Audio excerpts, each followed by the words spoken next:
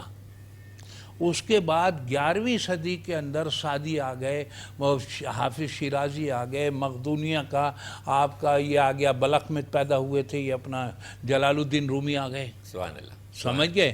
کہنے لگے نئے برائے فصل کردہ نام دی, برائے وصل کردہ نام دی. ٹھیک ہے.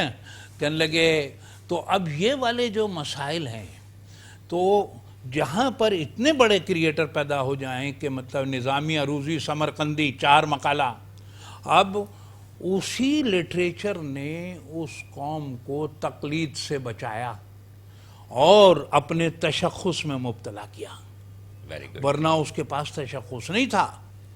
یہ سمجھ لیجیے آپ. اچھا ایک تھوڑا سا اس میں وضاحت چاہوں گا. آپ نے کہا کہ غزل کا مطلب ہے عورت سے باتیں کرنا, یا ٹھیک ہے, اور دوسری طرف آپ نے کہا کہ غزل جو صیغہ ہے وہ مذکر کا ہے. جی جی جی. تو یہ تضاد کیوں ہے؟ دیکھیے نا, یہاں پر برہن کون ہوتی ہے؟ یہاں صیغہ مؤنث ہے.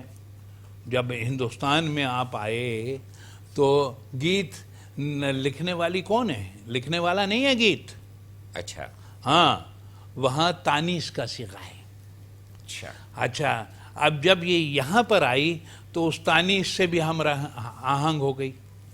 جب دیکھیے نا, یہ معنویت یہاں پر آ کر ہوئی, وہاں تو ہو نہیں سکتی. کیوں نہیں ہو سکتی؟ دیکھیے قصیدے میں جب تشبیب تھی, ایک جز تشبیب تھا نا اس کا, تو تشبیب جو تھا وہ جز قصیدے سے جڑا ہوا تھا. بالکل. اور یعنی کسی سردار کا قصیدہ ہے, کسی بادشاہ کا قصیدہ ہے. اب جیسے یہ قصیدہ جو تھا محمود غزنوی کے حوالے سے تھا, یہ ابو القاسم فردوسی کا, اور محمود غزنوی اسے چاہتا تھا کہ اس کو سکوں میں تول دے, اشرفیوں میں, لیکن سازش ہوئی. سازش کے بعد پتہ چلا اسے لفٹ نہیں کرائی گئی, بھگا دیا گیا.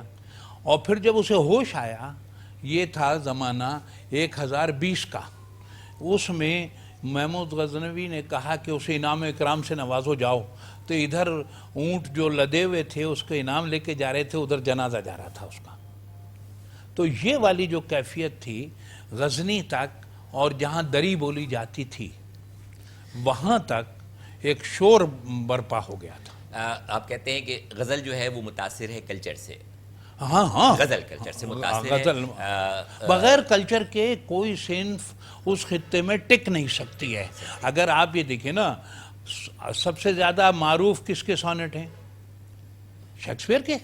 جی جی. ٹھیک ہے. جی جی. اچھا, مجھے یہ بتا دیجئے کہ وہ ایرا جب ہم دیکھتے ہیں کہ جو ڈرامے ہو رہے ہیں کس کے؟ شیکسپیئر کے. جی جی. اور وہ جو آپ کا لندن میں, لیکن وہ فلاپ ہو رہا ہے.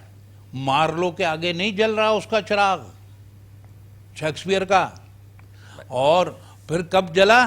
وہ جو تلازمہ ہوتا ہے کلچر, وہ عادی ہو گئے تھے سارے یونانی اساطیر کے, اور اس نے پھر یونانی اساطیر کو اپنا کے ٹائم اینڈ لو کا ایسا لگایا, اس نے تڑکا کہہ دیں یا کہیں کہ ٹائم اینڈ لو, اس نے ساری چیزوں کو اپنے نام کر لیا شیکسپیئر نے. بہت خوب. اردو ادب میں غزل کا مقام موضوع ہے, گفتگو ہے آج, اور ہمارے ساتھ گفتگو میں شریک ہیں محترمہ شاہدہ عروج خان صاحبہ اور محترم جناب ڈاکٹر شاداب احسانی صاحب, اور بہت ہی مدلل گفتگو جو ہے وہ ہو رہی ہے. ایک وقفے کا بریک ہے, وقفے کے بعد دوبارہ حاضر ہوتے ہیں. ہمیں امید ہے کہ آپ ہمارے ہی ساتھ رہیں گے. دیکھتے رہیے حنیف سعید کی ادبی دنیا. حنیف سعید کی ادبی دنیا میں ایک مرتبہ آپ کو پھر خوش آمدید کہتے ہیں. پروین شاکر کے اس شعر کے ساتھ, وہ تو خوشبو ہے ہواؤں میں بکھر جائے گا, وہ تو خوشبو ہے ہواؤں میں بکھر جائے گا, مسئلہ تو پھول کا ہے پھول کدھر جائے گا, مسئلہ تو پھول کا ہے پھول کدھر جائے گا. کیا کہنا, ہم تو سمجھے تھے کہ ایک زخم ہے بھر جائے گا, ہم تو سمجھے تھے کہ ایک زخم ہے بھر جائے گا, کیا خبر تھی کہ رگے جام میں اتر جائے گا. غزل کو آپ پروفیسر صاحب نے ڈاکٹر صاحب نے بہت ہی اس کا مدلل احاطہ کیا, اور شروع سے آخر تک. تو ذرا اگر ہم زمانے قریب میں داخل ہوتے ہیں تو آپ کیا اردو اصناف میں غزل کا جو مقام ہے وہ کہاں ہے, اور کس کس صنف نے غزل کو نقصان پہنچانے کی کوشش کی, اور کس طرح یہ غزل اپنا ارتقائی سفر طے کرتے ہوئے آج کس مقام پہ کھڑی ہے؟ کچھ میں یہ سمجھتی ہوں کہ غزل کا جو مقام تھا نا وہ ہمیشہ رہے گا اور آج بھی ہے، اور غزل کے بغیر، غزل کے بنا ادب ایک ادھورا ہے. غزل کے بغیر ادب ادھورا. ہاں غزل کے بغیر. جی واہ واہ واہ. آج بھی ہم اگر بڑے بڑے مشاعروں میں بھی ہم جاتے ہیں، یا ادبی کسی بھی ہم نشست میں جاتے ہیں، یا ادبی کسی بھی ہم پروگرام میں جاتے ہیں، تو ڈاکٹر صاحب گواہ ہیں کہ نظم جب ہم کہتے ہیں، نظم ہم جب پڑھتے ہیں تو اتنی داد اتنی نہیں ہوتی ہے جتنی غزل میں ہوتی ہے. جی تو اس کی وجہ کچھ یہ سننے والے پر مطلب غزل کس طرح اثر انداز ہوتی ہے؟ مجھے تو لگتا ہے کہ نظم کیوں وہ اپنا تاثر قائم نہیں کر پاتی، اس کی مطلب کوئی نظم جو ہوتی ہے سائیکولوجیکل کوئی. جی دوہے کی روایت آگے بڑھی نا، جی جی جی اس میں یہ ہوا کہ 2 مصرے کی نظم ہوتی ہے دوہا. جی جی. تو اب دوہا جب 2 مصرے کی، تو غزل نے وہی حیت اختیار کر لی. 11 شعر ہوں، 7 شعر ہوں، لیکن ہر شعر اپنا الگ الگ ایک مکمل معنی رکھے گا. اچھا وہ 2 مصرے کی نظم سمجھ لیں اسے اب غزل کو. جی جی. تو یہ جو جب 2 مصروں میں بات مکمل کرنا ہوگی تو وہ نظم لکھنے سے بھی زیادہ مشکل کام ہو گیا. بہت مشکل. یہ ذہن میں رکھیے گا.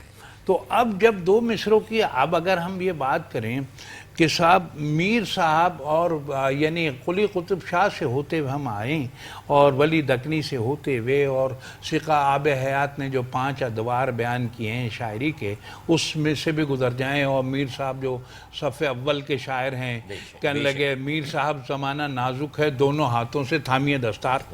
اب یہ جو ان کی جو شاعری ہے. اچھا پھر آپ یہ دیکھیے کہ سب سے زیادہ شاعر زبان بناتا ہے، اور جو ہمارے غزل گوش ہو رہا ہیں انہوں نے زبان بنائی ہے، اور اس زبان کی سند ہیں. اگر یہ جو سید احمد دہلوی کی 4 جلدوں کے اندر فرنگ آصفیہ ہے، اس میں معیار جو ہے لفظوں کا شاعر ہے، جو سند دی گئی ہے. وجہ اس کی ہے کہ محاورہ کیسے آئے گا؟ محاورہ تو کلچر ہی سے جڑا ہوا ہے، اس کے علاوہ نہیں ہے. محور اور محاورہ جو ہے وہ کلچر سے منسلک ہے. کلچر سے ہی ہے، اور کلچر سے منسلک ہوتا ہے محاورہ بھی. اور یہ سمجھ لیجئے کہ نمائندگی بھی کلچر کے بغیر نہیں ہو سکتی، اس ایرا کی، اس عہد کی، ان لوگوں کی. کلچر تو تشخص ہو گیا نا بھائی، شناخت ہو گیا اس خطے کی. اچھا بھائی کلچر پہ بھی بات کروں گا آپ سے. بہت اچھا آپ کلچر کو اور غزل کو جو ہے اس کا ایک کمبینیشن جو ہے وہ بہت اچھا اس کو بنا رہے ہیں. آپ کی بات چلی تھی میر تقی میر استاد محترم، تو زمانہ طالب علم کا ایک ان کا شعر جو ہے وہ ذہن میں گونج گیا آپ کی اجازت سے. نازکی ان کے لب کی کیا کہیے، پنکھڑی گلاب کی سی ہے. ہاں میر ان نیم باز آنکھوں میں ساری مستی شراب کی سی ہے. جی. تو یہ اتنا اس میں بھی وہی ایک رومانوی انداز اور وہ آنکھیں وہ تو ہیں لب.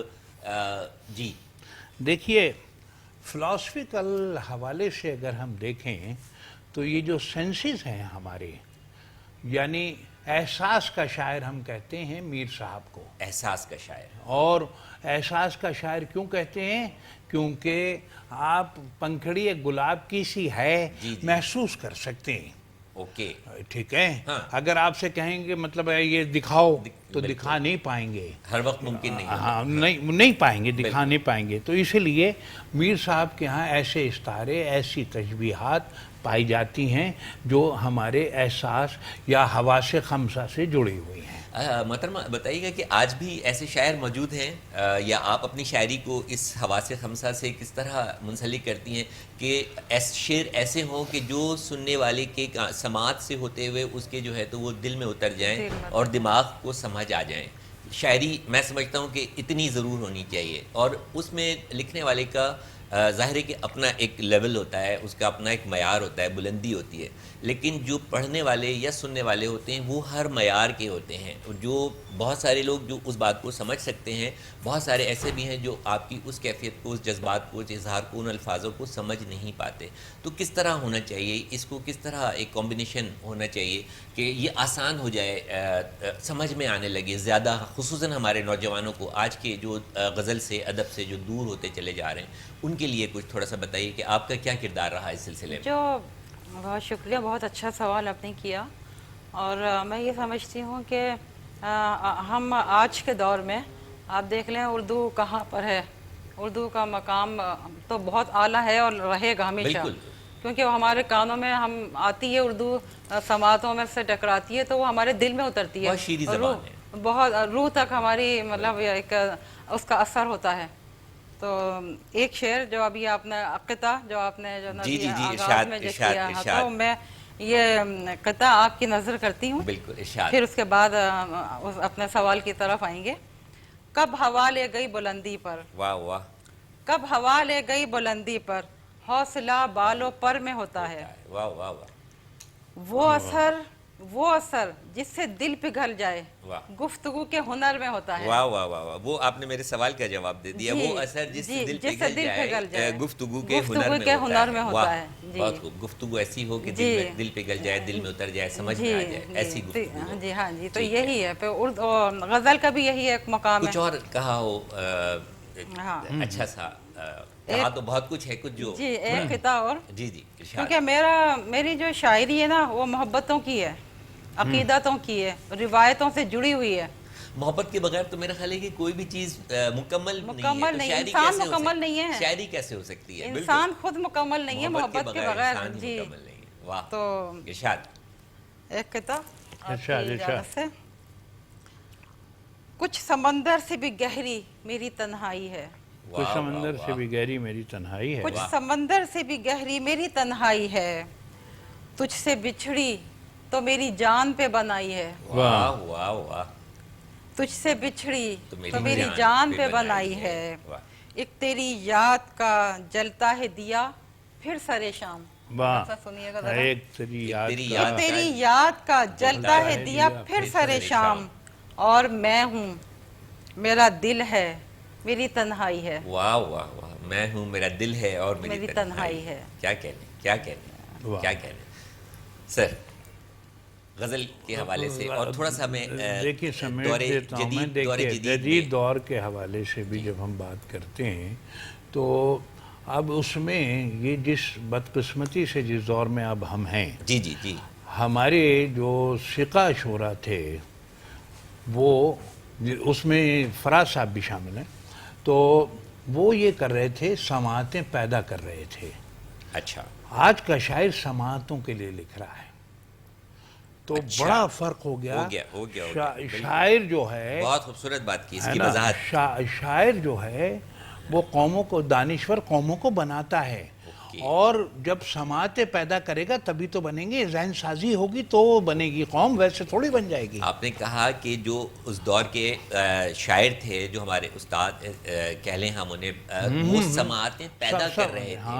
اور آج کا شاعر جو ہے سماعتوں کے لیے لکھ رہا ہے. کیا سننا چاہتا ہے قاری اس کا، سننا چاہ رہا ہے وہ لکھ رہا ہے. اور آپ کا سوال بھی اسی طرح کا ہے کہ ہمارا قاری کیا سننا چاہ رہا ہے. ہاں تو لیکن تو ایسا کیوں ہے، وہ ایسا کیوں سننا چاہ رہا ہے؟ اس میں بھی کیا کلچر کا ریفلیکشن ہے؟ اصل میں بے خود دہلوی داغ دہلوی کے شاگرد تھے. جب ان کے پاس کوئی بھی شخص آتا تھا، اور انہی کا نہیں، وہ اس روایت میں تھا، تو وہ کہتا تھا استاد میں شاگرد ہونا چاہتا ہوں آپ کے.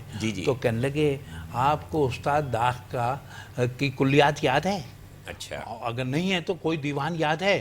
تو ہاں، اور اگر یاد نہیں ہے تو پھر کیا لینے آئے آپ؟ چلی جائیے، تشریف لے جائیے. وہاں سے ہوگی وہ اصل میں آپ دیکھیں نا، آپ کا مطالعہ ہے نہیں. بالکل صحیح ہے. آپ شاعر کہنے لگے موضوع تباہ بھی نہیں ہے، اب تو وہ بھی شاعر ہو گئے. تو اب یہ کیا مسئلہ ہے؟ دیکھیں نا، علم مجلسی تھا یہ جو کراچی تھا، اب خاک اڑ رہی ہے. میں 5 سال سلیم احمد کے ساتھ بیٹھا ہوں. جی جی، ٹھیک ہے. اور یہاں احمد حمدانی، قمر جمیل اور محب عارفی، یہ پورا ایک حلقہ تھا. جی جی جی. تو اب جو ہے خاک اڑ رہی ہے، مجھے بتا دیجئے. بالکل. تو اس لحاظ سے کچھ نہ کچھ یہ کرنا چاہیے. آرٹس کونسل ہو گئے، آپ کا میٹرو ہو گیا، ایسے ادارے، تعلیمی ادارے کہ جو اس طرح کا معاملہ کریں کہ جو بچوں کو مطالعے اور تکنیکی نوعیت یہ سب آ جائے ان کو. آپ کا کہنے کا جو مطلب ہے، جو پچھلے پروگرام میں بھی ہم نے کیا کہ نصاب میں جو بچوں کو پڑھایا جاتا ہے اس میں ادب کے سبجیکٹ، شاعری نثر کی طرح پڑھائی جا رہی ہے آپ کے تعلیمی اداروں میں. میں تو استاد رہ چکا ہوں, چیئرمین رہ چکا ہوں کہ شعبہ اردو کا. اس کا قصور تو استاد ہوئے نا, بچے تو نہ ہوئے. بات یہ ہے کہ وہ روایت, دیکھیے تعلیم آپ نے مار دی, استاد کہاں سے آ رہا ہے؟ وہ اسی درس گاہوں سے نکل کر تو استاد بن رہا ہے. جہاں پر ڈگری یافتہ لوگ ہیں, تعلیم یافتہ لوگ نہیں رہے.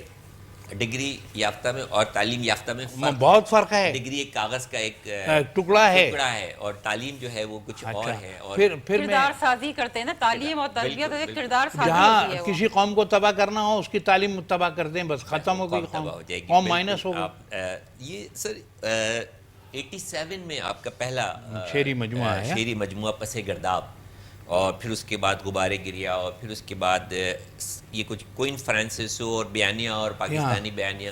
تو یہ شاعری سے ہوتے میں دیکھیے میں جو ہوں, آپ سمجھ گئے میرے سوال کا مطلب؟ ہاں میں سمجھ گیا. پوچھنا چاہ رہا ہوں. دیکھیے میں نے 10 برس کی عمر سے شاعری شروع کی. پہلا مشاعرہ 67 میں پڑھا تھا میں نے, اور پھر اس کے بعد 74 میں 67 میں آپ نے پہلا مشاعرہ, اور میں ماں کی گود میں تھا جو بھی تھا. اور ادھر جو تھا کراچی یونیورسٹی 74 میں کراچی یونیورسٹی کا اردو غزل میں انعام یافتہ آدمی ہوں. 74 ماشاءاللہ, سمجھ گئے. اور جو بین الکلیاتی مشاعرے ہوتے تھے اس شہر میں, تقریباً سب میں انعام میں جیتا ہوا ہوں شاعری میں. اچھا, پھر جب میرا یہ ہوا کہ یہ کتاب کا سلسلہ ہوا تو اس کا نام ڈاکٹر وزیر آغا کا رکھا ہوا نام ہے, اور انہی کا دیباچہ ہے اس کا. اور صاحبزادہ نصیر الدین, ہاں صاحبزادہ پس گرداب کی بات کر رہا ہوں, صاحبزادہ نصیر الدین گولڑہ شریف کا پیش لفظ ہے, ٹھیک ہے. اور قاسمی صاحب کا فلیپ ہے اس کے اندر. ایک بریک کے لیے کہا جا رہا ہے, جی گفتگو کا سلسلہ یہیں سے جو شروع کریں گے. حنیف سعید کی ادب الدنیا میں ایک چھوٹا سا وقفہ ہے, وقفے کے بعد دوبارہ حاضر ہوتے ہیں. اور ہمارا آج کا موضوع ہے اردو ادب میں غزل کا مقام, اور بہت ہی محترم شخصیات ہمارے ساتھ موجود ہیں. ہمیں امید ہے آپ ہم سے جڑے رہیں گے اور اس پروگرام کو اور زیادہ انجوائے کریں گے. ایک چھوٹا سا وقفہ. حنیف سعید کی ادبی دنیا میں ایک مرتبہ آپ کو پھر خوش آمدید کہتے ہیں. ہمارا آج کا موضوع ہے اردو ادب میں غزل کا مقام, اور اس پر گفتگو کرنے کے لیے ہمارے ساتھ دو بہت ہی معزز ہستیاں موجود ہیں, محترمہ شاہدہ عروج خان صاحب اور محترم جناب ڈاکٹر شاداب احسانی صاحب. اور بغیر کچھ ٹائم ضائع کیے ایک شعر یاد آ گیا, عادت سے مجبور ہوں, اگر اجازت ہو تو پیش کروں. باندھ لیں ہاتھ پر سینے پہ سجا لیں تجھ کو, باندھ لیں ہاتھ پر سینے پہ سجا لیں تجھ کو, جی میں آتا ہے کہ تعویذ بنا لیں تجھ کو, جی میں آتا ہے کہ تعویذ بنا لیں تجھ کو. اور اس قدر ٹوٹ کے ہمیں تم پہ پیار آتا ہے, اس قدر ٹوٹ کے ہمیں تم پہ پیار آتا ہے, اپنی باہوں میں بھریں مار ہی ڈالیں تم کو. وسیع شاہ کا غزل ہے پوری, تو شعر میں نے آپ کو سنائے. اسی پیرائے میں آپ نے کتابیں بھیجی مجھے مطالعے کے لیے, تو میں پورا تو نہیں ابھی انہیں پڑھ سکا, لیکن جتنا بھی پڑھا, بکھرے موتی جھیل میں اترا چاند, اور محبت آزماتی ہے. تو بڑی اچھی شاعری ہے, ہلکی پھلکی, جو تھوڑی سمجھ میں بھی آتی, مطلب مجھ جیسے جو طالب علم ہیں ادب کے, ان کے بھی سمجھ میں بہت آتی ہے. تو کیسی ہے, آپ اپنی شاعری کو کس طرح, کس جگہ پر دیکھتی ہیں موجودہ عہد میں؟ میں تو یہ سمجھتی ہوں کہ بہت خوبصورت سوال ہے, خصوصاً غزل کے حوالے سے. جی غزل کے حوالے سے, کیونکہ میرے ظاہر اپنے بچے بھی کالج یونیورسٹی کے طالب علم ہیں, تو وہاں پہ جب میری بچے کتاب لے کے گئے, ماما کی, ہماری مدر کی ہے, تو انہوں نے وہاں کے اساتذہ نے بھی پڑھی, ان کو بہت پسند آئی, ان میں پذیرائی ہوئی. جی الحمدللہ. اور وہاں کے جو اسٹوڈنٹ ہیں, سارے طالب علم ہیں, ان کو بھی کتاب بہت پسند آئی, کیونکہ اس کے اندر میں نے مطلب عام جو ہم گفتگو کرتے ہیں نا, بہت آسان اردو میں نے اس کو لکھا ہے, تاکہ وہ بچوں کے سمجھ میں آئے. کیونکہ جو چیز سمجھ میں آئے گی نا, پھر ان کا ایک دلچسپی پیدا ہوگی اردو سے. جب وہ آسان اردو سے جب ان کا دلچسپی پیدا ہو جائے گی اور وہ مضبوط ہو جائے گی, ان کے اندر اتر جائے گی, تو وہ پھر آگے بھی بڑھیں گے, پھر وہ اساتذہ کو بھی پڑھیں گے. اب آپ کا کہنا ہے کہ وہ بالکل شاعری کے جو تمام اسرار و رموز ہیں ان میں ہو, اور اس کے لفظ تھوڑے سے آسان ہوں, اس کا مفہوم تھوڑا سا آسان ہو, جو ہر عمر کے لوگوں میں جو ہے وہ ایکسیپٹیبل ہو, قابل قبول ہو. جی نوجوانوں میں آج کے دور میں شاعری جو ہے وہ تقریباً اس طرح ہونی چاہیے اور ہو رہی ہے, لیکن کچھ تھوڑا سا اس سے معیار سے گر کر بھی شاعری ہو رہی ہے, جو جس کو ہم تھوڑا سا لغوی شاعری بھی کہہ سکتے ہیں. تو اس کے لیے آپ کیا کہیں گے کہ کس طرح یہ ادب کے ساتھ یہ زیادتی کیوں ہو رہی ہے؟ زیادتیاں تو ہمیشہ بھی رہی ہیں, کبھی کم کبھی زیادہ. آج کے دور میں زیادہ ہو رہی ہیں, مگر میرا تو آپ دیکھیے نا, ڈاکٹر صاحب یہاں بیٹھے ہیں میرے ساتھ, تو ہماری تو جو نا بیٹھک ہیں اساتذہ کے ساتھ ہی رہتی ہیں ہماری. تو ظاہر ہے پھر میری جو تحریر ہے, میری جو شاعری ہے, تو اس میں جو نا ظاہر ہے ایک معیار ہے الحمدللہ.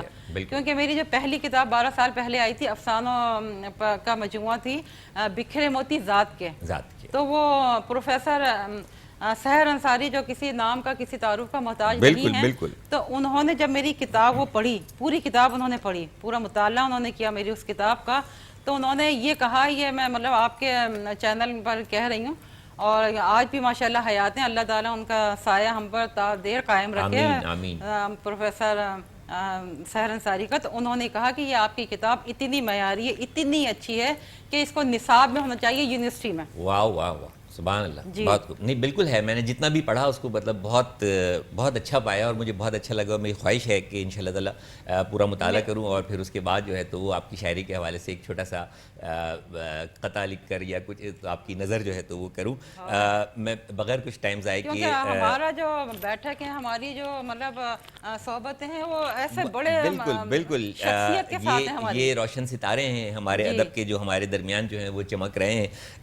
ڈاکٹر شاداب احسانی صاحب جیسے اور بھی لوگ ہیں, اور بڑی جو مدلل گفتگو کی ہے, جس کا میں مطلب جواب کیا میں سن کے جو تو وہ حیران رہ گیا ہوں. میرے ذہن کے دریچوں میں جو اس سے پہلے شاعری کے اصناف اور رموز اور تاریخ اور ساری چیزیں تھیں, آج اس میں بہت زیادہ جو ہے تو وہ اضافہ ہوا ہے.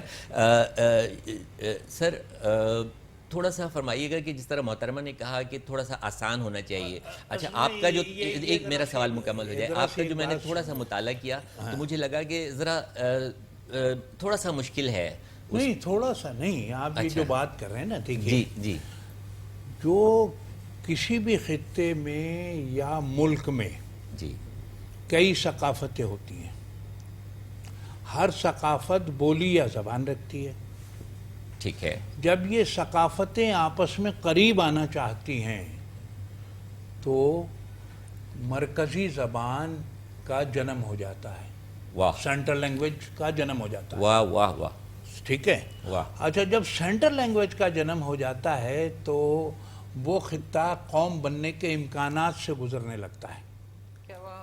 زبردست. اور جب وہ قوم بننے کے امکانات سے گزرتا ہے تو اقتدار کی زبان بھی وہ سینٹرل لینگویج ہو جاتی ہے, مرکزی زبان. اور یہاں سے اشرافیہ ٹوٹنے کا عمل پیدا ہوتا ہے جب قوم بنتے ہیں آپ. اچھا, پھر جب قوم ٹوٹتی ہے تو بقول ابن خلدون کہ جو بتایا اس نے کہ کوئی بھی قوم, کوئی بھی قبیلہ, کوئی شخص شناخت کے بغیر نہیں رہ سکتا. اور جب یہ قوم بکھرتی ہے تو گروہ میں بڑھ جاتی ہے. تو اسی کو لیکن جو مرکزی زبان ہوتی ہے وہ تمام کلچر کی جو زبانیں بولیاں ہوتی ہیں ان کے ڈائلیکٹ کو مرکزی دائرے سے جوڑتی ہے, اس کو یکجا کر کے رکھتی ہے. جی. تو جیسے انگریزی, جیسے یونانی, جیسے فرانسیسی, جیسے پرتگیز, جیسے یہ ساری زبانیں لگا لیں, تو کیا صرف فرانس میں صرف فرانسیسی بولی جا رہی ہے؟ نہیں ہے نا, دیگر زبانیں بولی جا رہی ہیں, لیکن مرکزی زبان کون سی ہے؟ فرانسیسی یا جرمنی. وہ ہے سارا قصہ. اچھا, آپ خوش قسمت ہیں کہ اردو کسی خطے کی زبان نہیں ہے, دلی کی بھی زبان نہیں ہے اردو, اور خوش قسمت ہیں کہ آپ کے پاس ایک ایسی زبان آ گئی اور آپ قوم نہیں بن پا رہے ہیں, تو اس کا مطلب ہے کہیں نہ کہیں کوئی گڑبڑ ہے. تو کیا آج کے جو لکھنے والے ہیں ان پر یہ ذمہ داری عائد نہیں ہوتی کہ کچھ ایسا لکھیں اسی زبان میں کہ اس قوم کو واقعی ایک قوم میں جو ہے بھائی آپ دیکھیے کہ یعنی آپ مجھے یہ بتا دیجئے, عام بچہ اقبال کی شاعری سمجھ لے گا؟ نہیں, جب تک میں پوچھتا جاؤں. نہیں. معلومہ غالب سمجھ لے گا؟ سوال ہی پیدا نہیں ہوتا. میر سمجھ لے گا؟ بہت مشکل ہے. ٹھیک ہے, کیوں کہ آپ نے اگر اس کو رابطے کی زبان کے طور پر لیا، اگر یہ مرکزی زبان آپ نہ چاہیں، جیسے مثال کے طور پر بڑی کڑوی بات ہے یہ کہ وہ جو اکبر بگٹی تھے اس وقت وزیر اعلیٰ، اور یہ شاید بھٹو کا زمانہ ہے، ذوالفقار علی بھٹو، انہوں نے کہا کہ آئندہ میں جو ہوں اردو میں بات نہیں کروں گا. اچھا، ریکارڈ پر ہے. اچھا، تو یہ بات بھی انہوں نے اردو میں کہی تھی. سبحان اللہ. 1877 میں بلوچستان کی سرکاری زبان اردو تھی. پاکستان کی تو خیر سرکاری 1877 77 جب ہم زبان کے حوالے سے ہاں، گفتگو کریں گے 1903 میں خیرپور کی زبان جو تھی وہ اردو تھی. تو اب یہ خطہ جو ہے یا دوسرا خطہ جہاں دیوناگری رسم الخط ہو گیا ہے تو بغیر اردو کے گزارا نہیں ہے.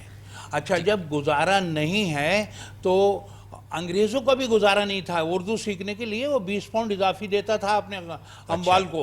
اس کے لیے بھی ضروری تھا یہاں پر رہنے کے لیے کہ وہ اردو کو سیکھے، کیونکہ سارا لٹریچر اردو میں تھا. لٹریچر جو ہے کہ لٹریچر کے ذریعے قوموں کو سمجھا جا سکتا ہے. اچھا، آپ نے بتایا تھا کہ امیر خسرو اور یہ فارسی ادب تو امیر خسرو کا جو زمانہ ہے، میرا سوال تھا کہ فارسی سے ہماری اردو کس حد تک متاثر دیکھیں ہے یہ جو یا کتنے الفاظ؟ خاندان چشتیہ ہے نا، سلسلہ چشتیہ کے جو لوگ ہیں، جی جی، یعنی گائے بھینسا بھی واصلہ ہو جائیں، اردو میں شاعری ان کی موجود ہے. بابا فرید گنج شکر کی، بالکل جی، ٹھیک ہے، بالکل ہے. اور جب بات کرتے ہیں غرۃ الکمال کی، کس کی؟ غرۃ الکمال کس کی کتاب ہے؟ امیر خسرو کی. امیر خسرو. تو انہوں نے بتایا کہ فارسی کا چلن مغرب سے یعنی شمال سے جنوب تک، راسکماری تک یکساں ہے. ہندوی کا چلن بدلتا جاتا ہے. ٹھیک ہے. اچھا، ہندوی کا چلن کیوں بدل رہا ہے؟ یوں بدل رہا ہے کہ راستے میں مختلف کلچر آ رہے ہیں، بالکل، ڈائلیکٹ بدل رہا ہے. بالکل بالکل، یہ ہے ساری بات. اور مقامی زبان ہے اردو، تو مجبوری ہے اردو سب کی. تو اب آپ یہ کہیں کہ اردو آسان کیجئے یا وہ کیجئے، اصل میں اردو تو میں سمجھتا ہوں کہ ہے ہی بہت آسان. او لیول اور اے لیول، او لیول اور اے لیول میں اردو دو طرح سے پڑھائی جا رہی ہے. نصاب آپ نے اگر جانا ہو تو بہرحال تو اس کو بہتر کرنے کی ضرورت ہے. اچھا، تو بس اب یہ ہے کہ میں آپ کو کچھ شعر نظر کرتا ہوں. بالکل، ایسا ہو نہیں سکتا کہ آپ سے سنے بغیر پروگرام کو ختم کریں. میں ایک آدھ غزل سنائے دیتا ہوں. بالکل. میں اپنا محاسبہ کروں گا، میں اپنا محاسبہ کروں گا، ہر حال میں خوش رہا کروں گا. سبحان اللہ، واہ واہ واہ. ہر حال میں خوش رہا کروں گا. وہ ظلم کرے گا مجھ پہ کتنا، وہ ظلم کرے گا مجھ پہ کتنا، اس بار میں سامنا کروں گا. واہ واہ واہ. اس بار میں سامنا کروں گا. میں تجھ سے شکست مان لوں گا، میں تجھ سے شکست مان لوں گا. دنیا کا مقابلہ کروں گا، دنیا کا مقابلہ کروں گا، دنیا کا مقابلہ کروں گا. اس بلب کی روشنی تو کم ہے، اس بلب کی روشنی تو کم ہے، خود سے ہی جلا بجھا کروں گا. واہ، پھر سے کہیے. واہ، اس بلب کی روشنی تو کم ہے، سبحان اللہ. خود سے ہی جلا بجھا کیا کروں کہنا، گا. کیا کہنا. تعریف کروں گا حسن کی میں، واہ، حقدار کا حق ادا کروں گا. واہ واہ واہ. تعریف کروں گا حسن کی میں، حقدار کا حق ادا کروں گا. سبحان اللہ. کب اس کی نظر پڑے گی مجھ پر، واہ، کب ایسی کوئی خطا کروں گا. واہ واہ واہ. کب اس کی نظر پڑے گی مجھ پر، کب ایسی کوئی خطا کروں گا. سبحان اللہ. ان لوگوں کے درمیان شاداب، بولوں گا نہیں سنا کروں گا. واہ واہ واہ. بہت شکر گزار. کیا کہنے. ان لوگوں کے درمیان شاداب، بولوں گا نہیں سنا کروں گا. پروگرام کا وقت بالکل ختم ہونے والا ہے اور ہمارا آج کا موضوع تھا اردو ادب میں غزل کا مقام. موضوع گفتگو تھے جناب بہت ہی محترم قابل احترام ڈاکٹر شاداب احسانی صاحب اور بہت ہی قابل احترام ہماری شاعرہ محترمہ شاہدہ عروج خان صاحبہ. بڑی مدلل گفتگو ہوئی. آپ نے یقیناً اس کو جو ہے تو بہت انجوائے کیا ہوگا. میں ہر پروگرام کے آخر میں گفتگو کا احاطہ کرتا ہوں، لیکن آج گفتگو جس سطح پر ہوئی ہے میرے پاس الفاظ نہیں ہے کہ میں اس گفتگو کا احاطہ اپنے الفاظوں میں کر سکوں. لہٰذا ایک شعر کا سہارا لے کے آپ سے اجازت چاہوں گا اور وہ کچھ اس طرح ہے کہ میں کچھ نہ کہوں اور یہ چاہوں کہ میری بات، میں کچھ نہ کہوں اور یہ چاہوں کہ میری بات خوشبو کی طرح اڑ کے تیرے دل میں اتر جائے. جو کچھ آج مہمانوں نے کہا, یہ پروگرام ایک دفعہ دیکھنے سے سمجھ میں نہیں آئے گا, 2 دفعہ دیکھنے سے سمجھ میں نہیں آئے گا, آپ اس کو 2 مرتبہ 3 مرتبہ 4 مرتبہ دیکھیے, اور جو کچھ اساتذہ نے فرمایا اس کو سمجھنے کی کوشش کیجیے, اور ادب سے اپنا لگاؤ, ادب سے اپنا جڑاؤ جو ہے وہ پیدا کیجیے. تو پھر دیکھیں کہ آپ کی زندگی جو ہے وہ کس طرح بدلتی ہے, آپ کا معاشرہ کس طرح بدلتا ہے, آپ کی قوم جو ہے وہ کس طرح بدلتی ہے. آج بھی ہمارے دور میں بہت ہی اعلیٰ لکھنے والے ادیب, شاعر, دانشور, محقق, نقاد ہمارے درمیان جو ہیں تو وہ موجود ہیں, اور افسوس کہ ہم ان کی تعلیمات سے بہرہ مند ہونے کے لیے, بہراور ہونے کے لیے, سر حاصل ہونے کے لیے طلب جستجو جو ہے وہ نہیں رکھتے, اور ایک دوری کا احساس ہے, کتاب ہم سے دور ہوتی جا رہی ہے. تو اس دوری کو ختم کیجیے, کتاب سے اپنا رابطہ بڑھائیے, لکھنے والوں سے اپنا رابطہ بڑھائیے, ادب کے لوگوں سے جڑنے کی کوشش کیجیے, پھر آپ دیکھیں کہ آپ کی زندگی میں کتنا نکھار اور ثمار آتا ہے. اس کے ساتھ ہی اجازت چاہوں گا حنیف سعید کی. ادبی دنیا سے ڈاکٹر حنیف سعید کو اجازت دیجیے. اگلے پروگرام میں ملاقات ہوگی کسی نئے موضوع کے ساتھ اور بہت ہی اچھی نئی شخصیات کے ساتھ. اللہ حافظ.